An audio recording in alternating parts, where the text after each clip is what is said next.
Hey guys, Thunder E here and welcome to the video you've been waiting for. I am talking about gaming on the Asus ROG Phone 5. Now, the ROG Phone series is well known for its gaming parallels, but this video we're going to find out if the ROG Phone 5 is truly taking back the crown as the king of gaming phones.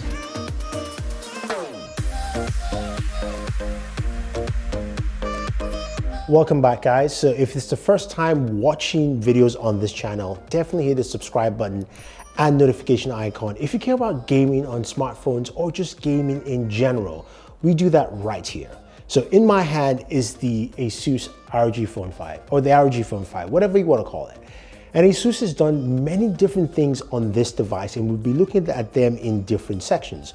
We'll cover audio, we'll cover gaming, we'll cover accessories, and we'll cover just the overall functionality of this device, including of course battery life. So let's start off with the aesthetics of the ROG Phone 5. In size, it's 6.7 inches. To some that might seem large, but again, that's pretty much similar to your S21 Ultra or your Galaxy Note 20 Ultra as well. So size-wise, you've got something that is standard within the smartphone realm. It comes in two different colors. You've got the white and you've got the phantom black. And I do like the fact that it comes in white now, instead of the stereotypical gaming colors that are usually just black and red or whatever the case may be. Styling is a bit different. It's got a nice curved back to it. And of course, you do have RGB lighting with the Asus logo at the back of the device. This, of course, is very customizable. You can do it directly within the software, and that is really nice to see. Now, in terms of the display, as you know, as gamers, we want something that gives us the best amount of functionality. And this display is 144 Hertz. Of course, it's got an adaptive refresh rate, so you can set it auto, and of course, we'll set the refresh rate to match what you're doing at the time, or you can manually change from 144 Hertz down to 120 or 60 Hertz if you choose. And the big question is, does it eat up battery life? The short answer is no, but there's a much better answer, so stay tuned for that within the video. Now, it's not only 144 Hertz display, it also has 300 Hertz touch sampling. So while you're gaming and your fingers are gliding across the screen, it is so much easier to tap and move and doesn't feel stiff, which is something you find with a lot of gaming smartphones. Now, you have a couple other functionalities that are really geared towards the gamer. You've got two USB ports, one at the bottom, and then the other one on the left-hand side with, of course, a proprietary port for the cooling fan. Now, that cooling fan has a lot more functionality to it. It's got also a built-in 3.5mm jack, which is great, so you can do pass-through. But the ability to have this side port is great, so while you're gaming, you can charge your device while gaming at the same time. Now, at the very top on the left-hand side of the device, you do have your touch-sensitive trigger buttons. They've been more tuned to the ROG Phone 5. They've got better tuning, so they feel more comfortable. And also the triggers feel really solid while pressing them. And of course, they are quite remappable overall. When it comes to audio, this is where the big part is with this device, because you've got a headphone jack back now, and you've got some stereo speakers, which we should take a look quickly right now, and then we'll talk more about it.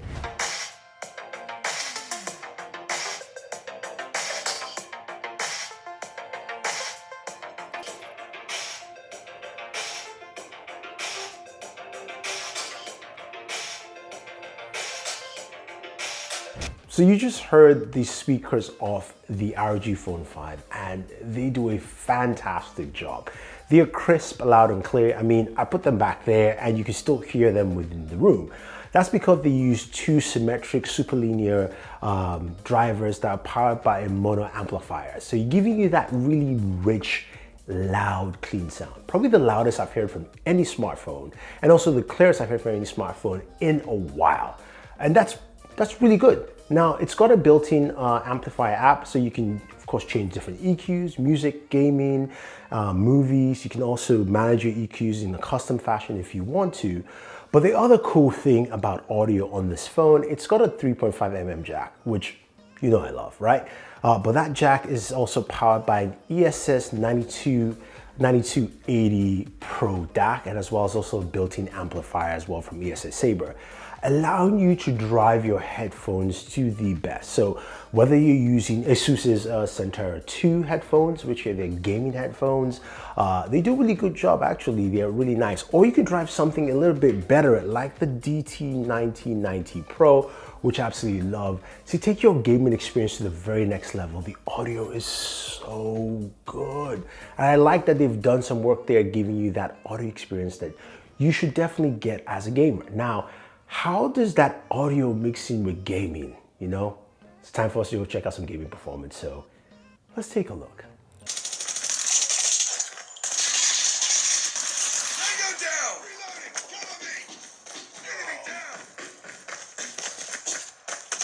So when it comes to gaming performance, you can expect the best from the ROG Phone 5. Powered by the Snapdragon 888 processor and a whopping 16 gigabytes of RAM in the model I have, or 18 gigabytes of RAM in the Ultimate Edition, you can expect the best performance from this device. Now, do we need 16 or 18 gigabytes of RAM? I don't think so, but Asus is giving the opportunity to have that on this device.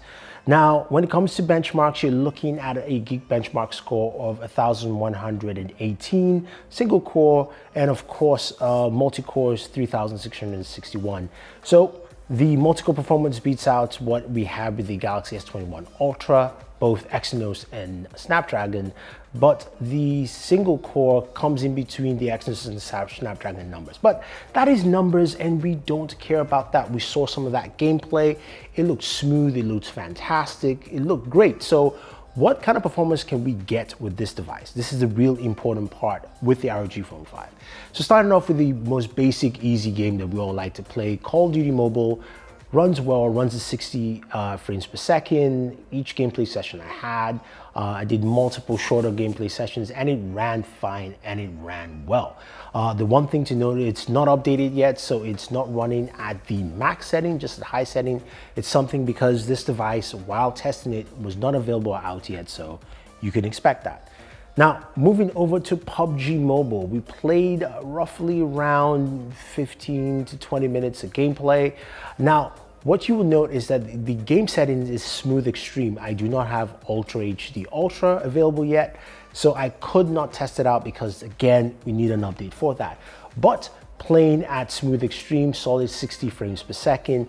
Temperatures, while on this hand, stayed at about 94 degrees, which was roughly, I believe, around 32 or so. So it stayed nice and cool pretty much that whole gameplay session. Now, of course, the game we've been waiting for, Genshin Impact. What kind of gaming performance can we get from this? So when briefed by Asus, they said Genshin Impact for about 30 minutes to an hour gameplay. We should be getting about 55 frames per second with X mode on. So I tried that out. I had X mode on. I took off the cooling fan, which, just so you guys know, this is really important. And I played for about 30 minutes and 50 seconds. And we got about 56 frames per second. And of course, Genshin's highest gameplay mode with, 60 FPS on. It ran really solid, really well. Temperatures, on the other hand, did ramp up quite extraordinarily here. So by the end of my gameplay session at 30 minutes, the screen itself was about 120 degrees Fahrenheit, so that's about 50 degrees Celsius, while the rear of the phone was also between 118 to 120. So it ran rather hot on this device. That's something that happens. Now, I did the same test again, played Genshin Impact with the cooler on the device for 13 minutes. And at playing this way, I actually got 59 frames per second, so pretty much close to 60 frames per second, which was good to see the impact of that cooling fan enabling better performance.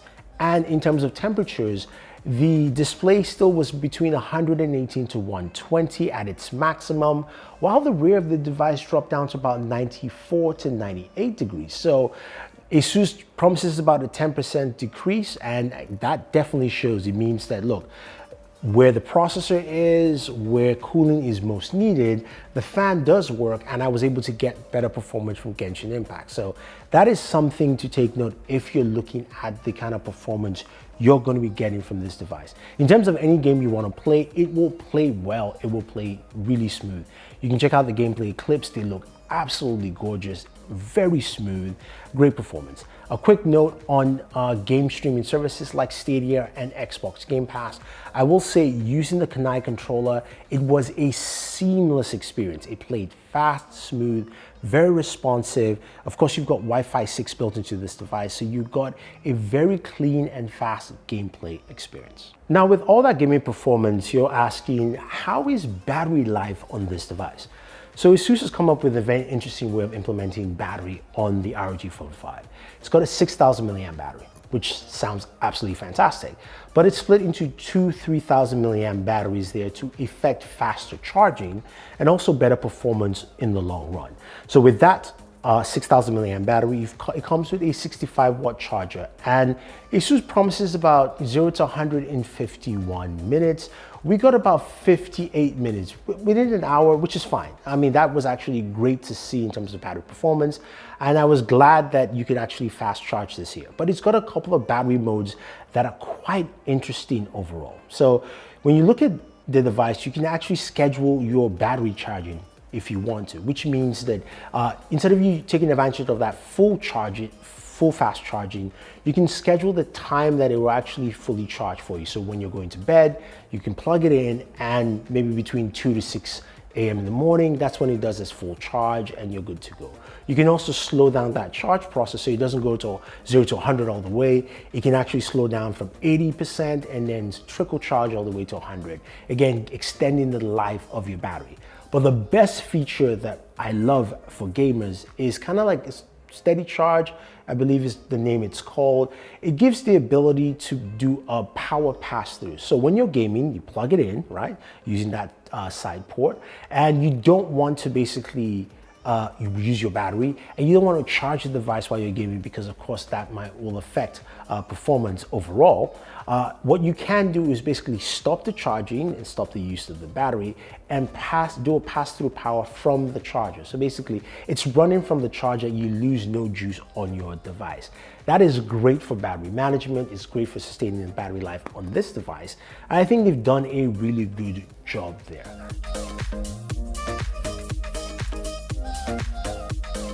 So when it comes to accessories, Asus has done a really good job with the ROG Phone, giving you enough accessories that you will definitely need and wants to use. Now, the first one is the AeroActive 5 cooler. We know the Asus phones come with coolers in the past for the ROG phones. Now, with the ROG Phone 5, you don't get it, so you can buy an accessory. If you get the Pro Ultimate Edition, you will get this cooler. What's interesting about the cooler is that not only does it cool, and it comes with a 3.5mm jack, it has that port for your USB Type-C cable. It also has 2 extra paddles, which are great because they are remappable for your gaming experience. So once you used it, you have 4 extra buttons to use while gaming on your mobile device. You've got the 2 top touch-sensitive buttons, as well as the extra paddles, which makes your gaming experience absolutely awesome. Playing games like Call of Duty Mobile, as well as also PUBG. It is so great to use it, and it's very easy to set up. Now, the next accessory I do like is the Kanai 3. And this is what it turns into when you use it together with your ROG Phone 5. I love it because it gives you a full mobile gaming experience that allows you to play, of course, your mobile games all the way through, but also your game streaming services like Stadia, as well as also Xbox Game Pass. What's great is that this gives you full button layout. You've also got extra buttons at the back that are remappable. Your ROG lights up at the back of your phone, but you can take this off. You can slide it back into its dock. And then you've got the Kanai controller as a controller. This is pretty good. Altogether, this makes the gaming experience on the ROG Phone pretty much to the next level. And these are accessories that if you want to use them to enhance your gameplay performance, these are absolutely worth it. Now, before we round up, some of you are asking, okay, Thunder E, it's got cameras on there, right? How's the camera performance? Well, simply put, the cameras are okay. Honestly, this is the part of the device that I am really bummed out about because of the pricing we should expect to see here. Asus has put in a triple camera system, one with a macro lens that really isn't worth it. The camera stills are okay and decent, The front-facing camera does a good job at it, but I think overall the experience here is something that I expected to see better, especially when Asus has devices like the Zenfone series, which has a really solid camera system. I was hoping to see that here. You've got video with the device as well, which has a steady mode, which apparently if you turn on video stabilization, it cuts all recording to 1080p, or basically super steady if you will, but it can record up to 8K, 4K 60, and so on and so forth. I would say you're not buying this device for the camera. We'll give you decent photos and video, but if you want a game, then let's talk about it before we round up this video. The ROG Phone 5. We mentioned a bunch of things in this video, the things I like and I don't like, but overall, what do I think about this device? I think it's a solid phone. I think it's a great gaming phone with great gaming features and all the gaming capabilities you could ever dream of. In terms of taking the crown as the gaming phone, I think it's back. I think Asus has taken that crown and they've held it strong and are calling out competitors to challenge them. I think if you want to pick this up, yeah, definitely go ahead. If you're a gamer, you like to game, you want something that will last you the whole day and more, the ROG Phone 5 is definitely worth it for you. If you want to take pictures, not so much. Anyway, guys, thank you for watching this video. Hopefully you enjoyed it and you like videos like this. If you want to see more, gaming on this device, definitely head over to Board Gamer. I do have some tips and tricks on how to use the ROG Phone 5. You can definitely check out there. If you have any questions or any comments, let me know. Otherwise, don't forget to like, share, and always enjoy your entertainment. And I'll see you there.